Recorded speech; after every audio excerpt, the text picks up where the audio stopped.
नमस्कार, हमारे छत्तीसगढ़ में आपका स्वागत है। मैं हूं आपके साथ भावना त्रिपाठी। रुक करेंगे प्रदेश की तमाम बड़ी खबरों की ओर। मध्य प्रदेश के पीसीसी चीफ जीतू पटवारी विधायक देवेंद्र यादव से मुलाकात करने रायपुर के सेंट्रल जेल पहुंचे। इसके बाद वो कांग्रेस के प्रदेश कार्यालय जाएंगे। प्रदेश अध्यक्ष दीपक बैज समेत बड़ी संख्या में कांग्रेस पदाधिकारी और कार्यकर्ता भी सेंट्रल जेल में मौजूद हैं। बता दें कि बलौदा बाजार हिंसा मामले में करीब महीने भर भिलाई विधायक देवेंद्र यादव जेल में बंद हैं।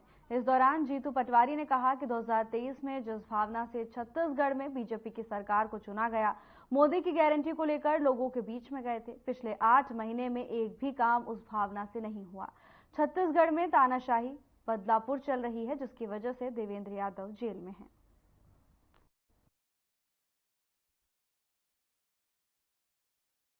दुर्घटना हुई थी, उसमें जो मूल अपराधी थे वो तो बीजेपी से जुड़े हुए लोग थे, वो तो बाहर हैं। और रही बात सरकार का फेलिवर था, अकर्मण्यता थी, प्रशासन का फेलिवर था, वो सब छुपाना है तो किसी न किसी के ऊपर ठिकरा फोड़ना है। तो उसमें देवेंद्र यादव जी के ऊपर ठिकरा फोड़ा गया। कानून है इस देश में, अदालतें हैं और न्याय भी होता है। जब अल्टीमेटली कोर्ट से रिजल्ट आएगा जमानत के बाद भी, तो भी दोषी सरकार और उसके ही नुमाइंदे निकलेंगे। फेलिवर प्रशासन का और सरकार का ही निकलेगा।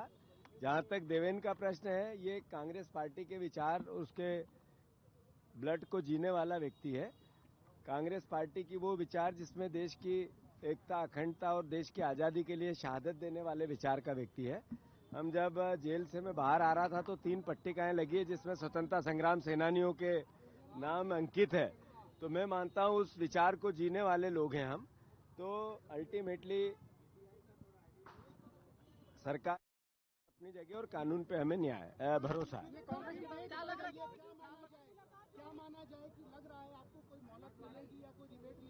नहीं, हमें मतलब अल्टीमेटली कोर्ट से होना है, अल्टीमेटली अदालत से होना है। क्या कारण है कि चालान पेश नहीं कर रही सरकार? अगर चालान पेश कर देती तो अभी तक कोर्ट अपना निर्णय लेती।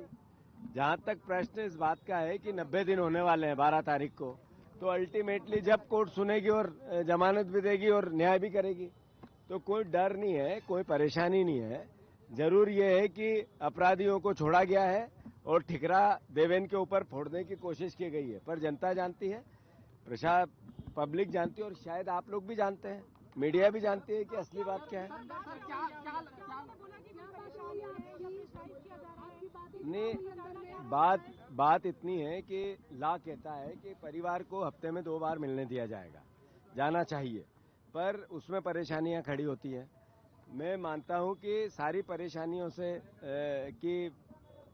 लड़ लेगा देवेंद्र, अल्टीमेटली न्याय की विजय होगी। क्या लग रहा है कांग्रेस नेताओं को टारगेट किया जा रहा है? ये तो भारतीय जनता पार्टी का बदलापुर सरकार, अभी ये जगह जगह घर तोड़े जा रहे थे, मकान बुलडोज किए जा रहे थे, कोर्ट ने फैसला दिया नहीं दिया। तो भारतीय जनता पार्टी और नफरत, भारतीय जनता पार्टी और रिवेंज, बदला, भारतीय जनता पार्टी और दंगा सब एक साथ होता है। बिर्रा थाना क्षेत्र के करही के पास नदी में मिले शव की गुत्थी को पुलिस ने सुलझा लिया है। वारदात को अंजाम देने वाले 2 आरोपियों को पुलिस ने पकड़ लिया है। वहीं पुलिस से मिली जानकारी के अनुसार मृतक संतोष कश्यप उम्र 37 साल निवासी सलखन बिना बताए घर से निकला था, जो घर वापस नहीं आया, जिसके बाद मृतक की पत्नी ने सूचना पर थाना शिवरी नारायण में गुम इंसान कायम कर पत्तासाजी की जा रही थी। जांच के दौरान थाना शिवरी नारायण पुलिस को सूचना दी गई, जिसके बाद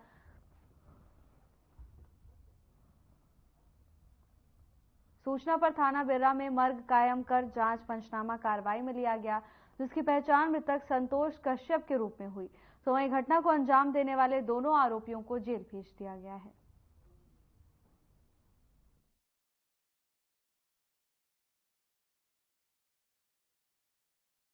बिर्रा थाना अंतर्गत करी गांव के में महानदी के किनारे बोरी में शव मिला था, जिसकी पहचान शिवनाथ थाना क्षेत्र के सलखन गांव के निवासी संतोष कश्यप के रूप में। संतोष कश्यप 13 तारीख से लापता था। 14 तारीख को संतोष कश्यप की गुमशुदगी की रिपोर्ट शिवनाथ थाना में दर्ज कराई गई थी और क्योंकि वहाँ पर शव मिला तो पुलिस के द्वारा तत्काल मर कायम करके मामले को जांच में लिया गया। पोस्टमार्टम रिपोर्ट से स्पष्ट हो गया था कि इसकी हत्या की गई है। इस मामले में पुलिस के द्वारा हत्या का अपराध करने मामले की जब विवेचना की जा रही थी तो पता चला कि मृतक जो है तलखन गाँव में 13 तारीख की रात्रि कुछ लोगों के साथ शराब किया था। मुखबिर से सूचना मिलने पर अलग अलग लोगों से लगातार पूछताछ करने पर तलखन गांव का राखी और जगदीश दोनों तलखन गांव के निवासी हैं, इनके द्वारा स्वीकार किया गया कि उन्होंने मृतक की हत्या की है। हत्या के कारण में राखी ने पूछताछ में बताया कि राखी का जो है वहाँ पर तलखन में छोटा सा दुकान है और मृतक आए दिन उसको सामान के लिए परेशान करता था तथा सामान लेने के बाद पैसा नहीं देता था तथा उसको बात बात पर धमकी देते रहता था।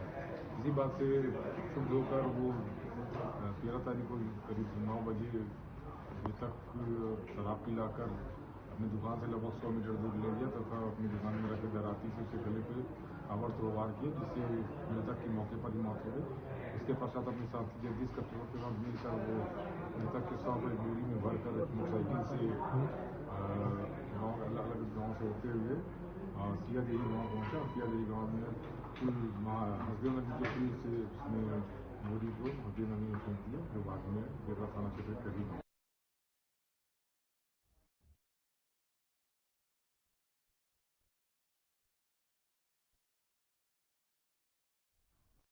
एक छोटे से ब्रेक के लिए रुकेंगे, जल्द हाजिर होंगे ब्रेक के बाद।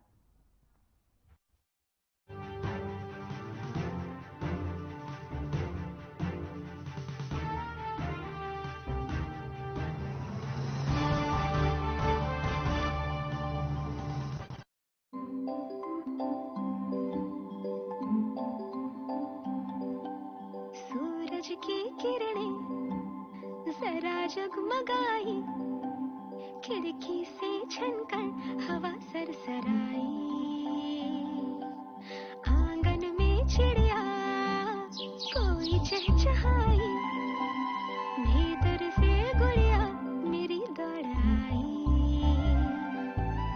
चौखट पे सुंदर रंगोली बनाई, धीमी महक फिर रसोई से आई, हर दौलत मेरे साथ आई, खुशियों की चाबी मेरे हाथ आई, खुशियों की चाबी मेरे हाथ आई, खुशियों की चाबी मेरे हाथ आई, खुशियों की चाबी मेरे हाथ आई।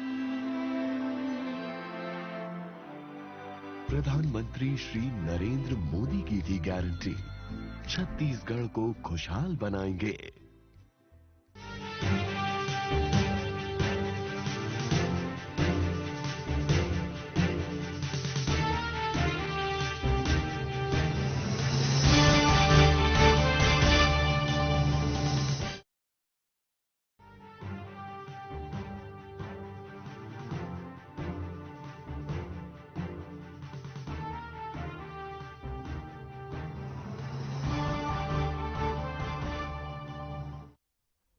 इस वक्त की बड़ी खबर की ओर रुख करेंगे, जहां रायपुर में मुख्यमंत्री विष्णुदेव साय ने जनदर्शन लगाया।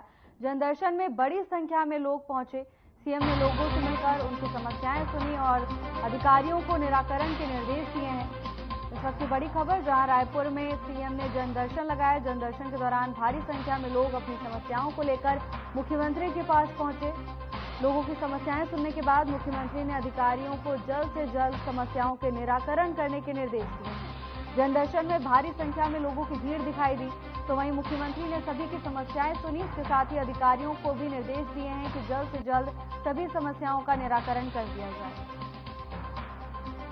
रायपुर में मुख्यमंत्री विष्णुदेव साय ने लोगों की समस्याएं सुनी। जनदर्शन के दौरान भारी संख्या में लोग अपनी समस्याओं को लेकर मुख्यमंत्री साय के पास पहुंचे थे, जहां सीएम ने अधिकारियों को सख्त निर्देश दिए हैं कि जल्द से जल्द सभी की समस्याओं का निराकरण किया जाए। तस्वीरें रायपुर से हैं, जहां सीएम ने जनदर्शन में लोगों की समस्याएं सुनी। इस दौरान लोग अपनी तमाम तरह की समस्याओं को लेकर मुख्यमंत्री के पास पहुंचे थे। मुख्यमंत्री ने सभी की समस्याएं सुनी। इसके साथ ही अधिकारियों को भी जल्द से जल्द निराकरण के निर्देश दिए हैं। जनदर्शन के दौरान भारी संख्या में लोग मौजूद रहे। मुख्यमंत्री निवास में जनदर्शन आयोजित किया गया, जिसको लेकर मुख्यमंत्री विष्णुदेव साय का बयान सामने आया। सीएम ने कहा कि भारी संख्या में पूरे प्रदेश से लोग आए हैं।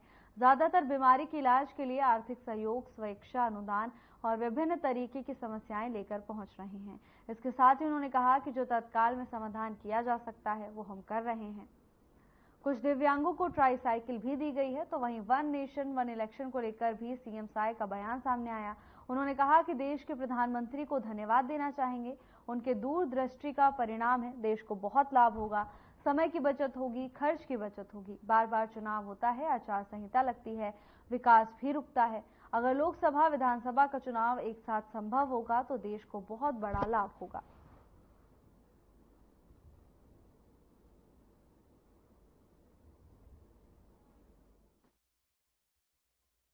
आज जनदर्शन का आयोजन यहाँ पर हुआ है और भारी संख्या में पूरे प्रदेश से लोग आए हैं, दिव्यांग भी आए हैं और कई लोग समूह में भी आए हैं, व्यक्तिगत समस्या को भी लेके आए हैं। और इसमें ज्यादातर कोई बीमारी के इलाज के लिए आर्थिक सहयोग को लेके आए हैं, कोई स्वेच्छानुदान के लिए आए हैं और विभिन्न तरह की समस्या है, कोई नौकरी के लिए आ रहे हैं। और जो हम लोग तत्काल में कर सकते हैं समाधान वो सब कर रहे हैं। कुछ दिव्यांगों को यहाँ पर ट्राईसाइकिल भी दिए हैं, कुछ को आर्थिक सहयोग भी कर रहे हैं। तो जितना तत्काल में संभव हो रहा है वो कर रहे हैं। इसके लिए तो हम अपने देश के यशस्वी प्रधानमंत्री जी को बहुत बहुत धन्यवाद देना चाहेंगे। उनकी दूरदृष्टि का परिणाम है और इससे देश को बहुत लाभ होगा। एक तो समय की बचत होगी, खर्चे की भी बचत होगी और ये जो बार बार चुनाव होता है, आचार संहिता लगती है तो विकास भी रुकता है। अगर लोकसभा विधानसभा का चुनाव एक साथ संपन्न हो जाएगा तो निश्चित रूप से इसको देश को बहुत बड़ा लाभ होने वाला है।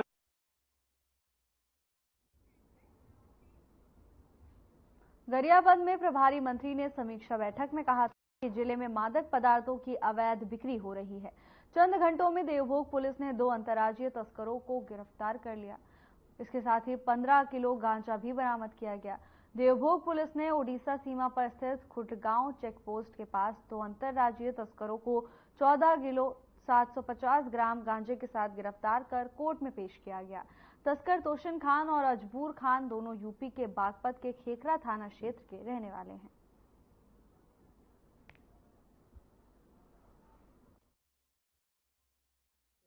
जोर मुजराम पतासाजी है तो रवाना हुए थे, उसी दौरान में सूचना मिला हमको। ये उड़ीसा बॉर्डर से छत्तीसगढ़ बॉर्डर की ओर बस बैठने के लिए 2 लड़के जैसे भी सूचना मिला था, हम वहाँ गए, घेराबंदी किए खुटगांव नाका के पास, हम राह स्टाफ के। तो वहाँ पे हमको 2 व्यक्ति मादक पदार्थ लेते हुए पाया गया। कितने का ये 14 किलो 750 ग्राम है। दोनों आरोपी कहाँ से?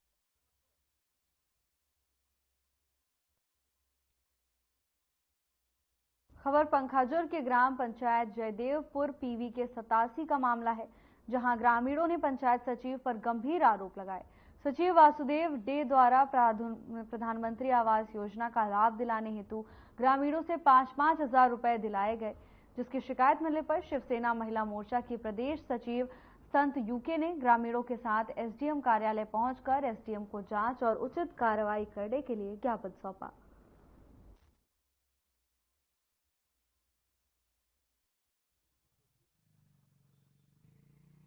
वहाँ पर हम लोग मीटिंग रखे थे पीवी 87 में। तो गांव वाले का कहना है कि वहाँ जो सचिव है सावर पंचायत, वो गांव वाले लोगों से पैसा लेता है 5-5 हजार पैसे घर देने के नाम से। और पूरा गांव वाले आए हैं तो अभी सचिव के ऊपर कड़ी कार्रवाई किया जाए। घर दे देगा, घर देगा बोला। कौन बोला घर दूंगा घर दूंगा? सचिव बोला। एक फोटो लिया, फोटो लिया, घर का मुकाम का फोटो लिया, हमको बता दिया। आप लोगों ने आवेदन दिया है जिसमें सचिव के द्वारा पैसे की मांग की गई, क्या बात सच है? हाँ, इस बात सच है। बहुत अच्छा से हमारा भी मांग के हमने दिया। लगभग पहले घर दो तब देंगे। गांव में कितने लोगों से लिया है पैसा? बोला लगा तो बहुत मुश्किल है সত্যি আমাকে ধরে কইছে যে তোমাকে ঘর দেবো 2000 5000 এরকম করে টাকা দেবা তাহলে তোমাকে ঘর দেবো তা আমি নিজে গরিব মানুষ হয়ে আমি 1000 টাকা দিচ্ছি আমি নিজে হাতে দিয়ে সতীদের হাতে দিচ্ছি সব পাশের বাড়ি বসে क्या नाम है सचिव का? ওর নাম তো বাসু।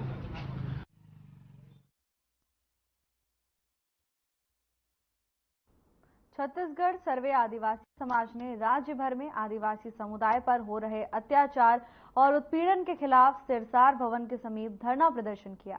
बता दें कि प्रदर्शन आदिवासी पर हो रहे अत्याचारों और प्रशासन द्वारा न्याय न मिलने के विरोध में किया गया था। प्रदर्शनकारियों ने राज्य सरकार और प्रशासन से इस जघन्य घटनाओं पर सख्त कार्रवाई करने की मांग की। अगर जल्द ही इन मामलों में उचित कार्रवाई नहीं हुई तो आदिवासी समाज बड़ा आंदोलन करेगा। वहीं छत्तीसगढ़ सर्व आदिवासी समाज के प्रांतीय कार्यकारी अध्यक्ष राजाराम तोड़ेम ने ये आरोप लगाया कि चाहे कांग्रेस हो या बीजेपी, वोट के समय सभी आगे आ जाते हैं, लेकिन आदिवासियों को न्याय दिलाने में कोई भी सरकार आगे नहीं आती। सरकार किसी की भी हो, आदिवासी समुदाय पर अत्याचार हुए हैं।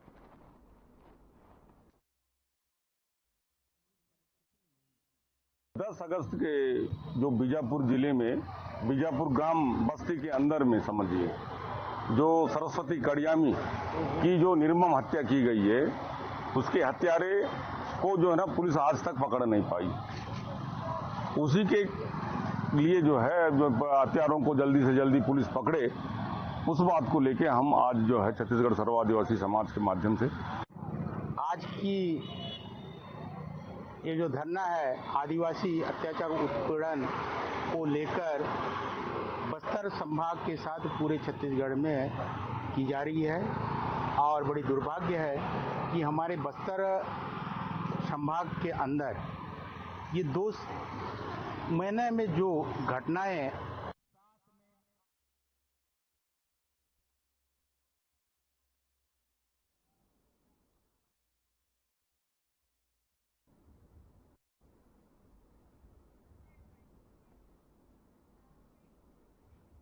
मुख्यमंत्री विष्णुदेव साय की प्रेरणा और समर्थन से बस्तर के नक्सल पीड़ितों ने दिल्ली के जंतर मंतर पर केंजा नक्सली मनवा माटा आंदोलन किया। मुख्यमंत्री साय ने नक्सल पीड़ितों की पीड़ा को समझते हुए उन्हें अपनी आवाज दिल्ली तक पहुंचाने के लिए प्रेरित किया और इस महत्वपूर्ण कदम के लिए उनका हौसला बढ़ाया। मुख्यमंत्री साय ने बस्तर क्षेत्र में माओवादी हिंसा से प्रभावित ग्रामीणों से कई बार संवाद किया।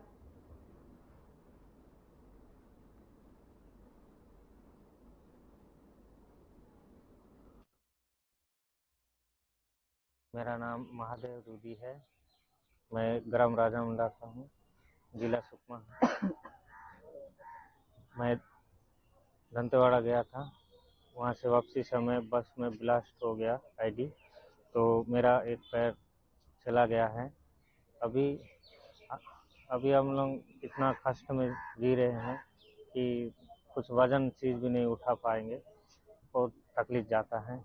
तो आने वाला पीढ़ी में के लिए हम थोड़ा सुख शांति के लिए यहाँ दिल्ली आए हैं राष्ट्रपति को मिलने। हिंसा नक्सली शांति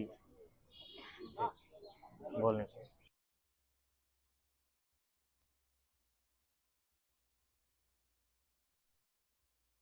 गरियाबंद में नई सरकार के गठन के बाद पहली बार प्रभारी मंत्री ने कलेक्टोरेट सभागार में विभागीय समीक्षा बैठक ली।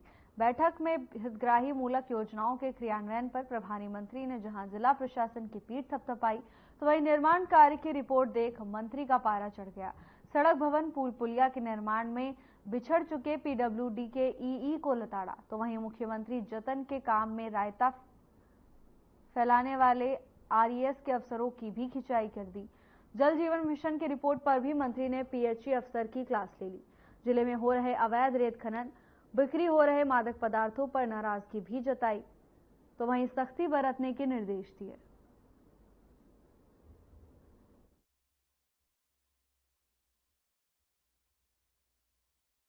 पूरा विस्तार पूर्वक सभी विभाग के समीक्षा किए गए हैं और अधिकारियों को भी निर्देश दिया गया है। कुछ वर्क जो अपूर्ण है उसको तत्काल पूर्ण कराने का निर्देश दिया गया है और भविष्य में भी इस तरह की शिकायत न आए, इसके लिए भी अधिकारियों को निर्देश दिए। तो फीडबैक में क्या कुछ और कमी पाए गए? विशेष तौर पे फीडबैक में कुछ पीडब्ल्यूडी के वर्क हैं जो समय सीमा पूरा नहीं है, उसको भी कलेक्टर को बोले हैं इसमें आप सख्त कार्रवाई करते हुए समय सीमा पूरा कराएं। सूबे के सीएम विष्णुदेव साय के जनदर्शन में दूर दराज से प्रदेश के सभी जिलों से आने वाले लोगों की सुविधा का विशेष ध्यान रखा जा रहा है। जनदर्शन में आए लोगों की सुविधा को लेकर मुख्यमंत्री ने स्वयं निर्देश दिए हैं, जिसके बाद जनदर्शन में पहुंचे लोगों के लिए सुविधाएं और बेहतर हुई हैं। लोगों को सीएम निवास में आसानी से प्रवेश मिल रहा है। इसके साथ ही लोगों के लिए चाय पानी और स्वल्पाहार का प्रबंध भी किया गया है। जनदर्शन में आए दिव्यांगजनों को लेकर भी सुविधा के मद्देनजर उनके लिए बैटरी चालित ऑटो भी उपलब्ध कराया गया है और मोबाइल मेडिकल यूनिट तैनात कर आगंतुकों की स्वास्थ्य जांच भी की जा रही है।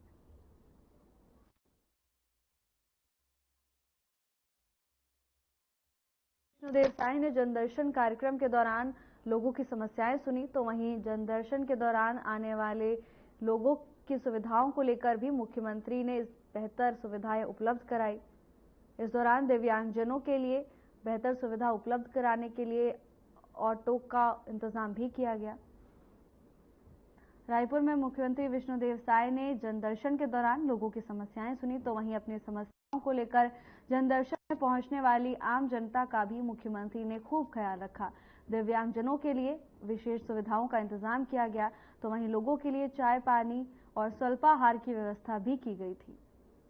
इस दौरान मुख्यमंत्री ने सभी की समस्याएं सुनी और अधिकारियों को निर्देश दिए हैं कि जल्द से जल्द सभी की समस्याओं के समाधान किए जाए। खबर कांकेर जिले से है, जहां बांदे थाने के पास नक्सलियों ने पर्चा फेंका। पर्चे में बीजेपी आरएसएस के कार्यक्रम में जाने की बात लिखी। नक्सलियों में ग्राम पंचायत मरोड़ा सरपंच के नाम पर पर्चा फेंका, जिसमें सरपंच लक्ष्मण मंडावी को मार भगाने और जन अदालत में सजा देने का जिक्र किया गया। पुलिस ने पर्ची को जब्त कर लिया है। बांदे थाना क्षेत्र के पालनंदी बाजार में यह पर्चा फेंका गया। सांसद भोजराज नाग, विधायक विक्रम उसेंडी और सरपंच लक्ष्मण मांडवी के नाम पर पर्ची फेंकी गई।